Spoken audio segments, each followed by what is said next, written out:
tardes, amigos. Este es el segmento Diálogos del Montonero. Bueno, aquí siempre tratamos los problemas del Perú, de América Latina y del mundo. Pero el día de hoy queremos tratar un tema, seguimos tratando un tema de enorme trascendencia para el futuro del mundo, de la globalización, del planeta, como quiera llamarse. Las elecciones en Estados Unidos.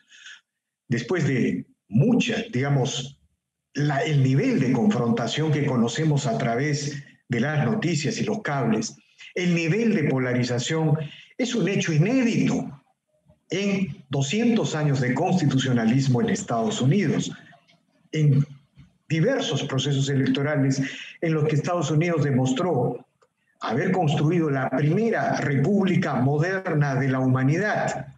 El día de hoy hay en la práctica una guerra política en este proceso electoral. No se combaten con balas, con armas, se combate con información y desinformación.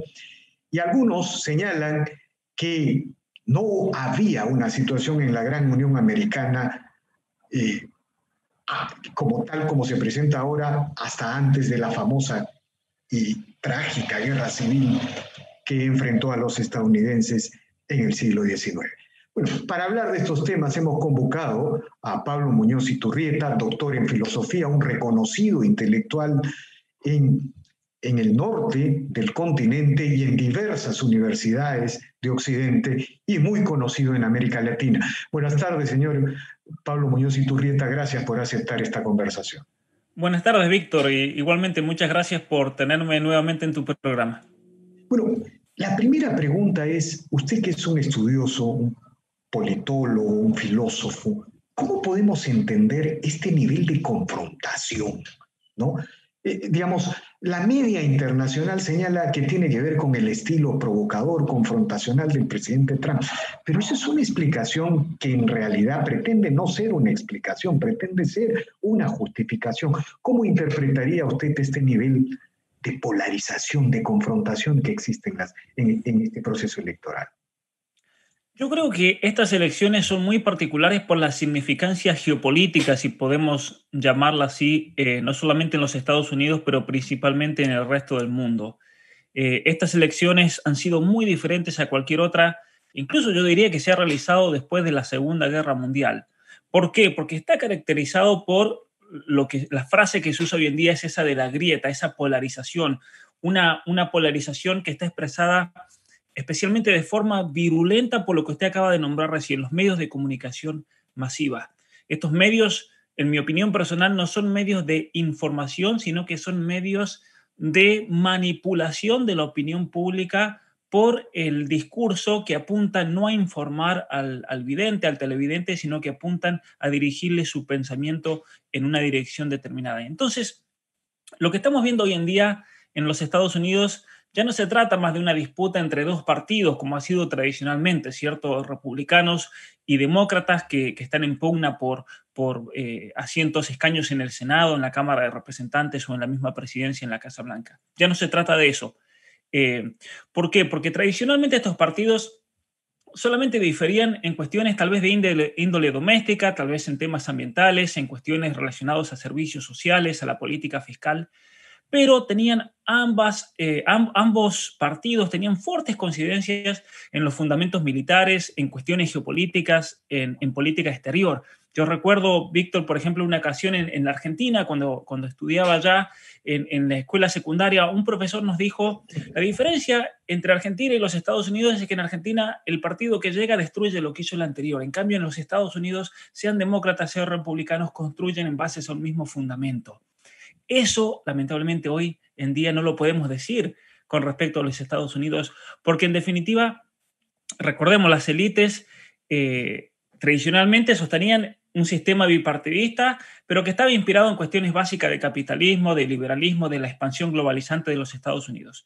Eso hoy en día se ha perdido, especialmente a partir del año, yo creo, de la crisis del 2008. Ese consenso ha perdido vigencia por divergencias internas, por la manipulación de los medios, pero también por la intrusión, yo creo, de ideologías posmodernas dentro del sistema universitario que comienza allá por los años 80. Entonces, se da hoy en día una bifurcación geopolítica, y por lo tanto estas divisiones son mucho más profundas e implican, en mi opinión, una concepción de la civilización prácticamente opuesta entre lo que propone Trump y entre lo que propone Biden, que yo la caracterizo como una especie de socialismo identitario. Es una nueva forma de neomarxismo que se expresa por medio de lo que se llama la política de la identidad y está muy marcada.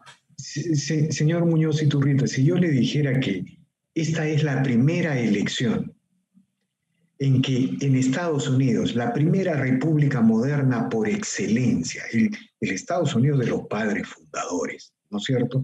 El ejemplo de organización institucional, de libertad, es la primera elección en la que se pone en cuestión los fundamentos de Occidente. ¿Usted estaría de acuerdo? Es decir, Estados Unidos votando sobre si ratifica o no los fundamentos que han organizado Occidente y la civilización occidental. ¿Podría ser algo así o estoy sobre reaccionando con el concepto? No sé. Yo lo veo lamentablemente desde el punto de vista ideológico y cultural como un evento que está marcando el fin de una república. Y eso que usted hacía referencia en su momento del ideal de los padres fundadores, el ideal de la república, el ideal de lo que es el Estado moderno que surge, ¿cierto?, allá a finales de 1700.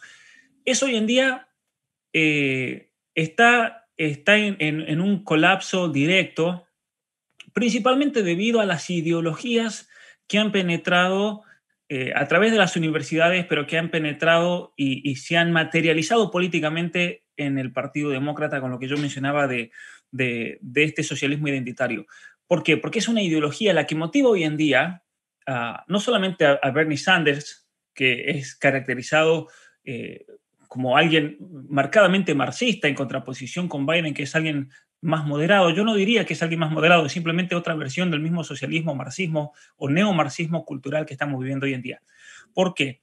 Porque la plataforma demócrata hoy en día parte de las bases de que Estados Unidos como república es un sistema opresor, es un sistema sistemáticamente racial, sistemáticamente discriminador y que por lo tanto para lograr esa igualdad, esto lo ha dicho Kamala Harris, de hecho hace unos días lo puso en un tuit, ella decía que para lograr la igualdad verdadera en la sociedad norteamericana tenemos que arrancar de raíz esas instituciones que han hecho posible estas grandes desigualdades. Entonces es una trampa ideológica muy grande la que está proponiendo el Partido Demócrata, porque, y eso lo conversaba con un compañero de la universidad esta mañana, hablábamos de cómo el Partido Demócrata ha creado Antifa, el Partido Demócrata le ha dado una plataforma a Black Lives Matter, por ejemplo, pero lo curioso es que ahora, y esto lo vamos a ver, Víctor, también, este monstruo que han soltado se va a volver no solamente contra los republicanos, contra Estados Unidos como república, se va a volver también contra el Partido Demócrata. Exactamente, porque, digamos, van a ser devorados por la propia ola que ellos han creado. Pero vamos a volver sobre el tema ideológico, señor Muñoz Iturrieta. Ahora yo quiero preguntarle sobre el curso de la tendencia electoral. Las noticias que nos vienen son muy, muy difusas. Lo cierto es que el proceso electoral está extremadamente ajustado, ¿no es cierto? Y por otro lado, el día de hoy hemos conocido, a través de la acción que ha desarrollado el señor Giuliani, de que hay una denuncia abierta, frontal del Partido Republicano de un eventual fraude electoral.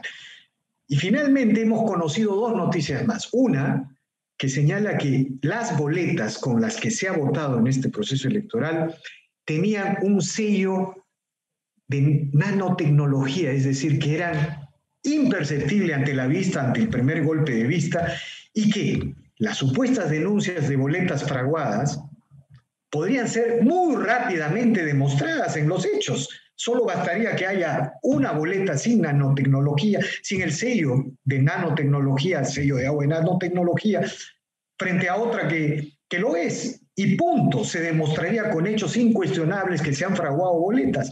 Bueno, estamos en este momento, ¿no? Y por otro lado, la Corte Suprema parece que ha intervenido ya en Pensilvania, ha detenido el proceso electoral.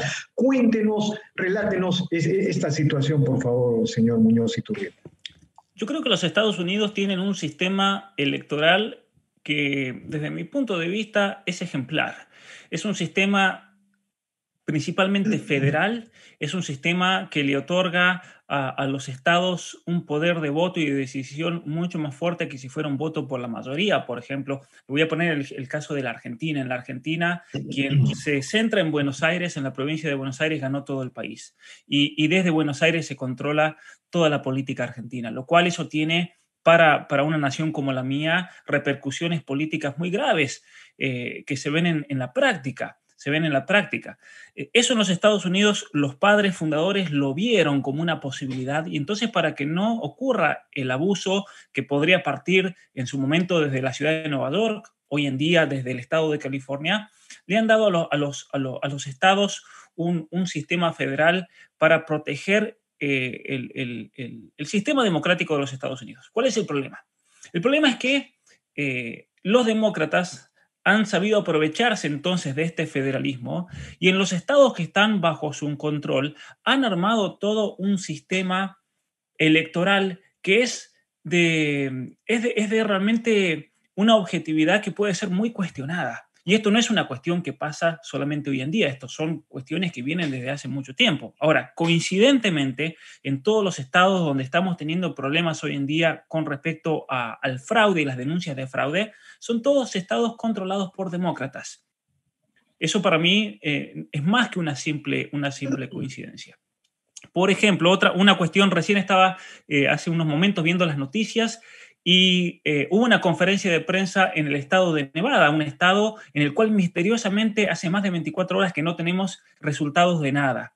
Es decir, en California, con los más de 30 millones de habitantes, ya a las 10 de la noche se sabían los resultados. Nevada, que es un estado ínfimo en comparación, todavía no sabemos y se mantiene esa diferencia de 8,000 votos. El ex fiscal general, el General Attorney, como se dice en inglés, del estado de Nevada, denunció en esta conferencia de prensa que hay miles de boletas que han provenido de otros estados, lo cual hace que esos votos sean inválidos. Y no solamente eso, sino que él dijo que tienen pruebas de que Trump en realidad está por delante por 200,000 votos. Y es por eso que se ha frenado la publicación de los resultados, porque están tratando de entonces de igualar, incluso mejorar el resultado. O sea, el nivel de manipulación que estamos viendo, Víctor, es tremendo. Le voy a contar mi ejemplo. Yo pude votar, fui a los Estados Unidos y cuando yo voy a votar, en el estado en el cual he votado, ahí es un estado controlado históricamente por los demócratas, pero absolutamente a nadie le pedían identificación. De hecho, yo puse una foto, puse la captura de pantalla y lo puse en Twitter, el que quiera lo puede ir a ver, donde sale mi nombre, mi apellido y dice no necesita traer el ID, la famosa identificación o licencia de conducir. Simplemente uno iba ahí y le pedían el nombre, pero nadie era que iba anotando, uno simplemente entraba y votaba. Es decir, ¿podría yo entonces haber traído familiares míos que estén de vacaciones? Lo podría haber hecho tranquilamente. Entonces, también está ocurriendo eso en los Estados Unidos, no solamente que están votando personas que no están empadronadas, están votando muertos. Hay denuncias de personas de 120 años, según el registro del Seguro Social, que han puesto su voto en el estado de Wisconsin y el estado de Michigan. Entonces, por eso también, sí. Todo esto indica pues que la elección es la más irregular de toda la historia de Estados Unidos y lo grave es, la gravedad de esta situación se podría presentar si es que, tal como han señalado los republicanos, hay este sello de agua de nanotecnológico y se demuestran que hay cédulas de votación que no tienen el sello de agua. Entonces, es evidente que ya estaríamos ante un fact, como se dice en inglés, de fraude. En esta situación, ¿qué es lo que usted prevé? Es decir, ¿el sistema institucional va a ser capaz de absorber esta crisis? ¿La Corte Suprema, tal como está configurada ahora, estará en condiciones de resolver esta crisis? ¿Cuál es su apreciación, señor Muñoz Iturrieta? Mire, las cuestiones de fraude han existido siempre en los Estados Unidos. Tal vez no tan marcadas como lo vemos hoy, pero ha existido siempre. En el año 2012 yo fui testigo, por ejemplo, recuerdo saliendo de la universidad en Washington, D.C., las filas de autobuses con patentes de Carolina del Norte, que es un estado relativamente cercano, con personas yo creo que decir que eran afroamericanas no viene al caso, ¿no? Pero ese era el hecho. Eran personas que venían de un estado, era ya la tarde antes que cierran los comicios, posiblemente gente que había votado ya en el estado de Carolina del Norte y los estaban trayendo para votar en el área de Virginia, en el área de Maryland y demás. Eso es un hecho que ha pasado siempre en las elecciones de los Estados Unidos. Lo que pasa es que también el sistema de los Estados Unidos lo ha llevado a Estados Unidos a decir, bueno, no podemos quedar mal ante el mundo. Tal vez si hay fraude en Bolivia, si hay fraude en Argentina, bueno, dirán, son países como se dice, ¿no? Son países del tercer mundo, pero en Estados Unidos no podemos permitir que eso se haga conocido. Entonces, por eso también tampoco nunca se ha hecho problema al respecto.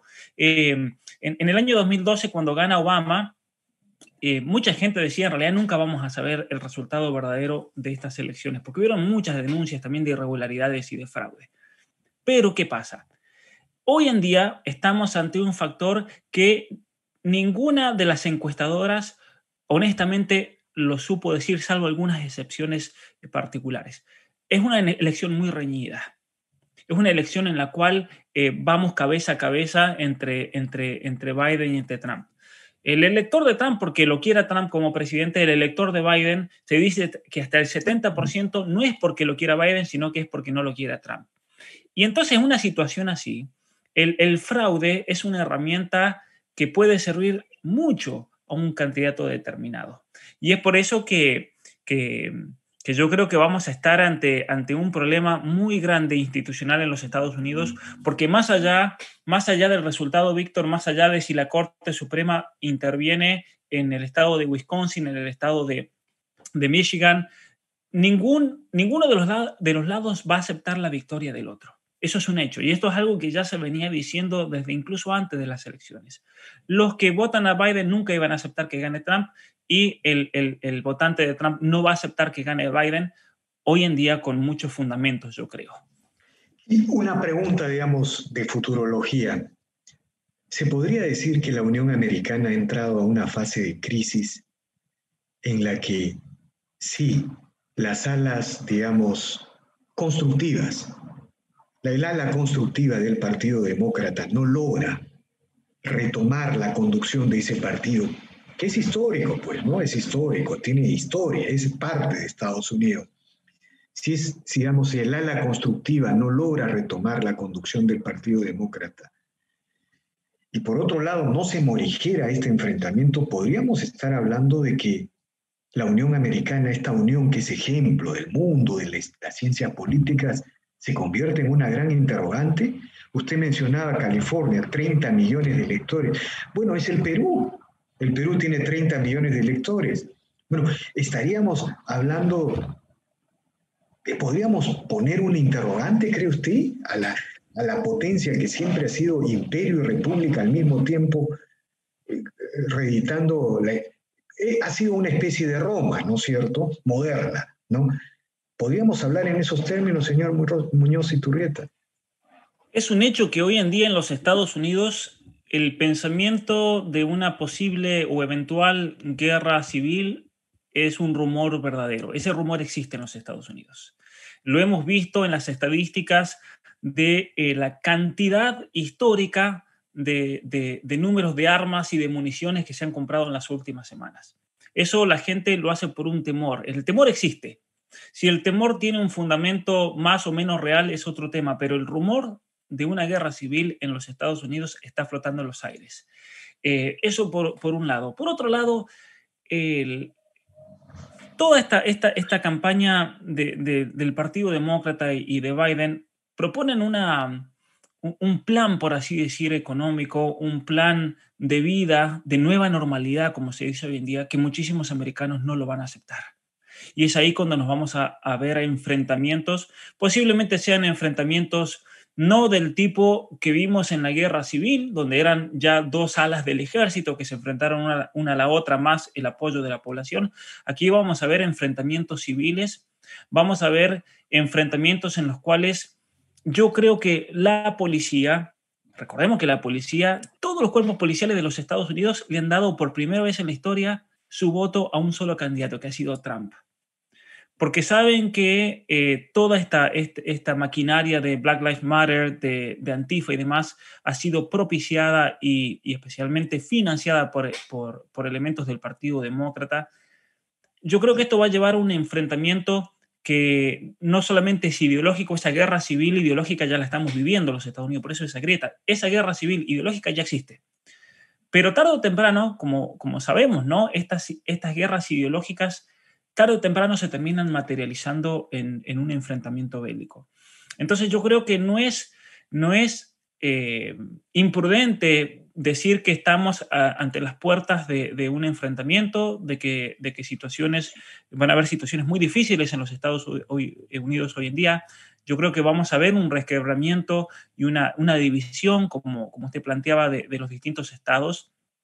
Y yo creo que es importante decirlo también porque la gente tiene que prepararse ante una eventual situación. Le voy a dar un ejemplo. Yo ahora en este momento estoy en Canadá y aquí en Canadá mucha gente está preocupada por la situación de los Estados Unidos porque inevitablemente si hay un enfrentamiento bélico son miles las personas que van a cruzar la frontera. De hecho, aquí hay analistas en Canadá que dicen que la razón por la cual la frontera está cerrada con los Estados Unidos no es principalmente por la cuestión del coronavirus, sino que es por un eventual enfrentamiento bélico. Pero señor Muñoz Iturrieta, la élite política, digamos, los dirigentes históricos del Partido Demócrata, los dirigentes históricos del Partido Republicano, ¿no es cierto? Mire, el propio Clinton, el presidente Clinton, el presidente Barack Obama, ¿van a dejar que esto suceda? Yo me pregunto, o sea, la élite política que ha construido la gran república de la modernidad no va a tener algún enganche con su tradición, con su memoria histórica, con los padres fundadores. A lo mejor no estamos llegando al borde del abismo para permitir que estas fuerzas constructivas se desaten, o lo ve muy lejano este escenario positivo, constructivo. Yo creo que ese escenario positivo y constructivo sería la respuesta ideal a un problema así.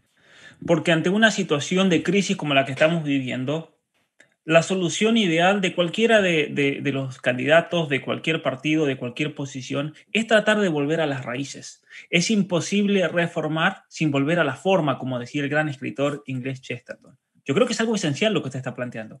El problema que yo veo con respecto a la situación ideológica de los Estados Unidos es que es esa misma élite en los Estados Unidos la que ha rechazado esa conexión con el momento fundacional. Es el mismo Partido Demócrata, es el mismo discurso de Biden, es el mismo discurso de Kamala Harris, es el mismo discurso de Bernie Sanders, pero principalmente es el mismo discurso de la juventud demócrata personificada en la persona de Alexandria Ocasio-Cortez. Es un discurso de tonos marxistas y es un discurso profundamente antihistórico, es un discurso que rechaza ese momento fundacional, ese momento institucional. Entonces, yo ahí es donde veo el problema ideológico aquí, porque en cierta manera estas personas, estos representantes de la élite demócrata en los Estados Unidos, así mismo se han bloqueado ideológicamente para poder decir, tomemos agua de la fuente.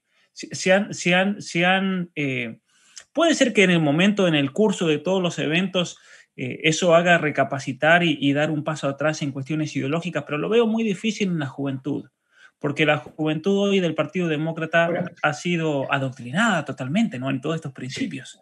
Efectivamente, digamos, algo parecido ha sucedido en Chile con la juventud, ¿no? Es decir, son fenómenos, esto es un fenómeno global, es un fenómeno mundial,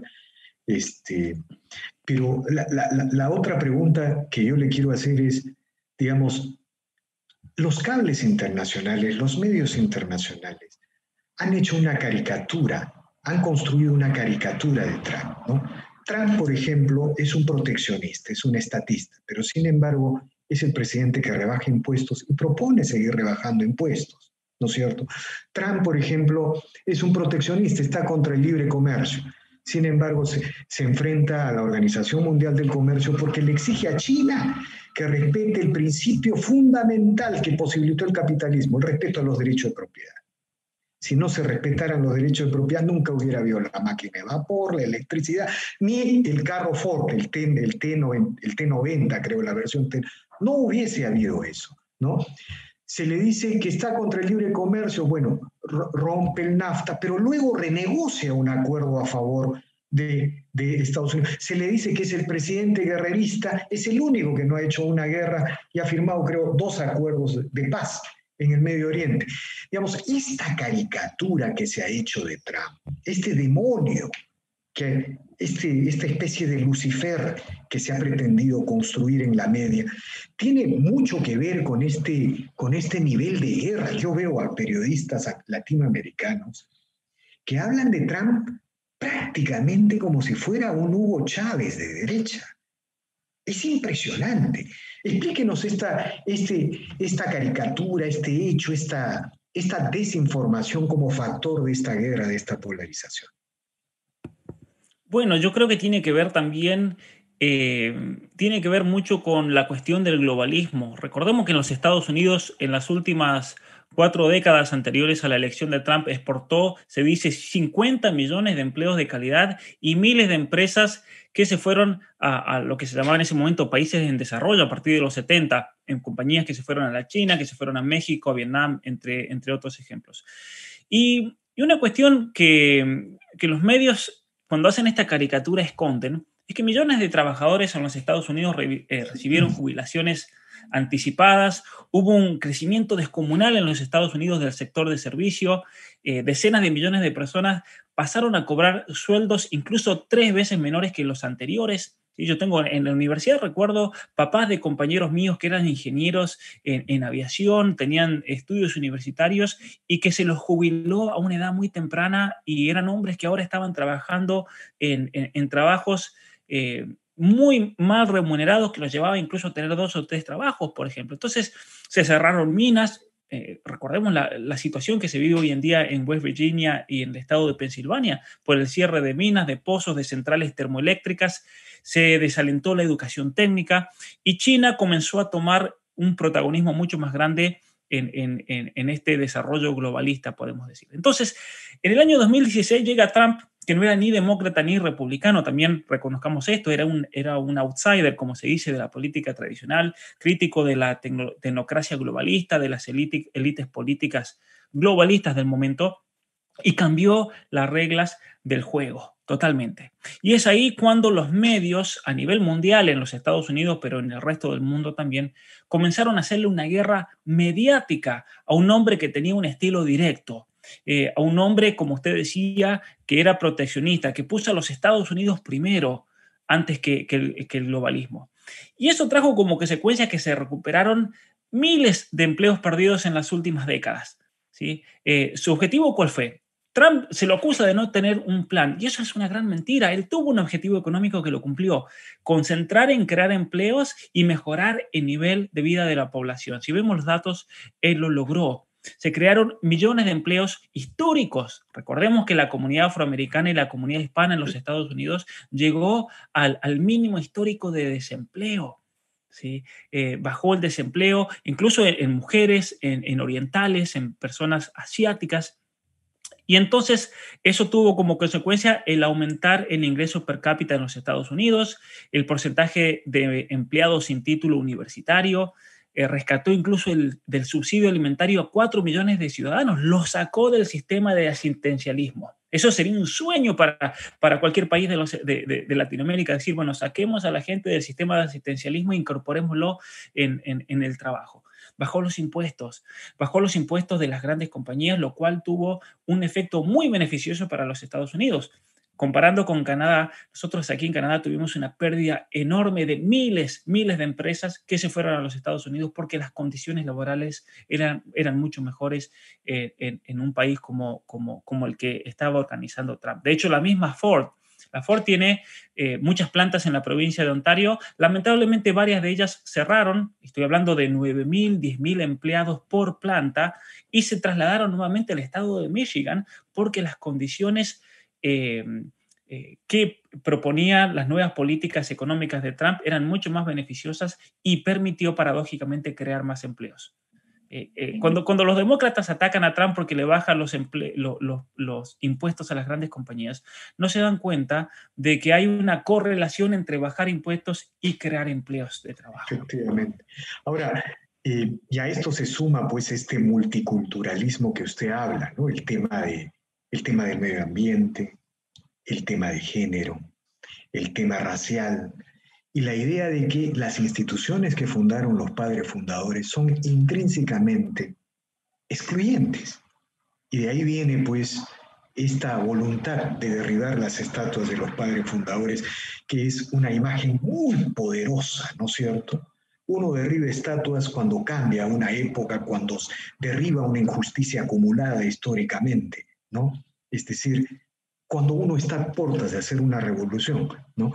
Entonces, quizás todos estos temas se entremezclan con la política económica y estamos viviendo, en realidad, la gran batalla de Occidente en Estados Unidos, ¿no? Yo coincido completamente con eso. Es realmente un momento crucial, pero es una batalla eminentemente cultural, que también se refleja, como usted mencionaba, en esas batallas económicas con la China y demás. Pero el tipo de socialismo que promueve el Partido Demócrata hoy en día ya no es el marxismo clásico centrado en la economía, en la supuesta lucha de clases sociales. Este nuevo socialismo es un socialismo identitario, es decir, parte con una nueva serie de categorías y supuestas opresiones basadas en la identidad de la persona. Por eso que el demócrata hoy en día en su discurso político habla del negro como una minoría oprimido, victimizado, habla del hispano, habla de la cuestión del género, de la comunidad LGBT. Es decir, ellos han usado muy bien del discurso neomarxista que pretende crear nuevas identidades y se han erigido a sí mismos en los representantes de esas minorías supuestamente oprimidas. Y aquí también, a ver, pongamos algo a colación. Recordemos que el Partido Republicano lamentablemente cometió un error muy grande en las últimas décadas porque, al menos yo opino personalmente, ellos tendrían que haber luchado efectivamente contra ese discurso ideológico, ese discurso posmodernista de la opresión y de la victimización y de la identidad. Y entonces perdieron la batalla cultural porque nunca la combatieron. Nunca la combatieron.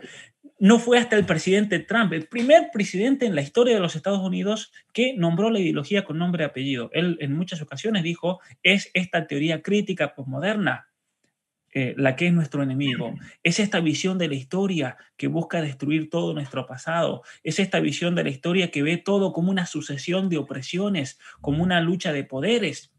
Entonces, una vez que a los jóvenes, por ejemplo, hoy en día, lamentablemente, les han lavado la cabeza con estas categorías donde todo el pasado se ve como una sucesión de poderes, de lucha de poderes, sí o sí entonces el récord de la historia de un país va a ser un récord malvado. Sí o sí los jóvenes van a ver a su pasado como una estructura de poder que simplemente buscaba dominar y oprimir.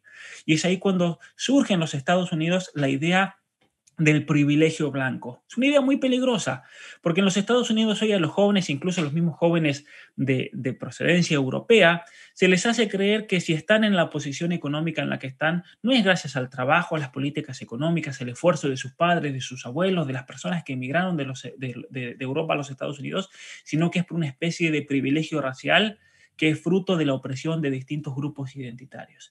Y entonces eso crea, Víctor, dos problemas. En un grupo crea una especie de culpa, es una falsa culpa, pero en otro grupo de la población crea una especie de enojo y resentimiento porque es una mentira histórica. Y es ahí donde yo creo que vamos a ver este choque, ¿no? Este choque ideológico entre grupos como Black Lives Matter, como Antifa, y grupos de jóvenes blancos que seguramente ya empezaron a organizarse para enfrentar. Están, sí. Esa es la lógica. Y yo tengo la impresión ahí de que a la larga esa reserva moral estadounidense que viene de los padres fundadores, que se forjó en guerras civiles, en guerras interminables, va a salir a las calles de una u otra manera a defender su república. Y ahí sí ahí sí veremos a dónde hemos llegado con esta terrible confrontación ideológica. Bueno, yo creo que igualmente una cosa buena es que en los Estados Unidos todavía hay patriotismo. En los Estados Unidos todavía tenemos un grupo muy grande de la población que se aferra a ese ideal de la república, que se aferra a la magnífica idea de las instituciones, como obviamente que ningún país es perfecto, ningún modelo político es perfecto, pero ciertamente que la experiencia de los Estados Unidos los ha llevado a desarrollar un sistema que principalmente le da posibilidades a la persona. Yo viniendo de Latinoamérica y habiéndome ido a vivir a los Estados Unidos cuando tenía 18 años, fue con lo primero que me sorprendí. Yo me sorprendí en los Estados Unidos que uno, si le ponía esfuerzo, si le ponía ganas, si se esforzaba, si trabajaba duro, como dicen, uno podía llegar muy lejos. Algo que muchas veces en nuestros países, debido a las políticas económicas y demás, es muy difícil realmente crecer. En los Estados Unidos se puede. Y yo creo que el norteamericano, que es consciente de eso, va a luchar por ese ideal. Va a luchar por ese ideal que le da a la persona la posibilidad de crecer y de mejorar como persona, como familia, como sociedad también. Y yo creo que por eso también estos grupos están ellos listos para actuar si lo tienen que hacer, digamos. Es parte del espíritu norteamericano lo que ocurrió ya, si vemos la historia, cuando tienen que combatir contra los ingleses, fue el pueblo el que se levantó. Y ese espíritu todavía existe en los Estados Unidos. Lamentablemente se ha perdido en gran parte de la población, pero hay todavía un 50-60% de la población que se aferra a ese ideal. Y yo creo que eso puede llegar a ser la esperanza llegado a una confrontación o una situación de mucha dificultad. Muy bien, señor Pablo Muñoz Iturrita, le agradezco infinitamente por este diálogo tan interesante, tan revelador, y que estamos casi seguros que Occidente, la llama de Occidente, la llama de la libertad, no se va a apagar en Estados Unidos. Hay demasiada historia, demasiada reserva institucional, son el ejemplo, el paradigma de la libertad en el mundo contemporáneo, y eso no se puede destruir así nomás. En fin, muchas gracias, señor Muñoz Iturrieta. Muchas gracias, Víctor, también por haberme tenido en el programa nuevamente, y gracias a todos los que han estado escuchando en esta conversación. Gracias por todo. Muy bien. Muy bien, amigos, esta ha sido una nueva edición de Diálogos del Montonero. Regresamos en la siguiente edición.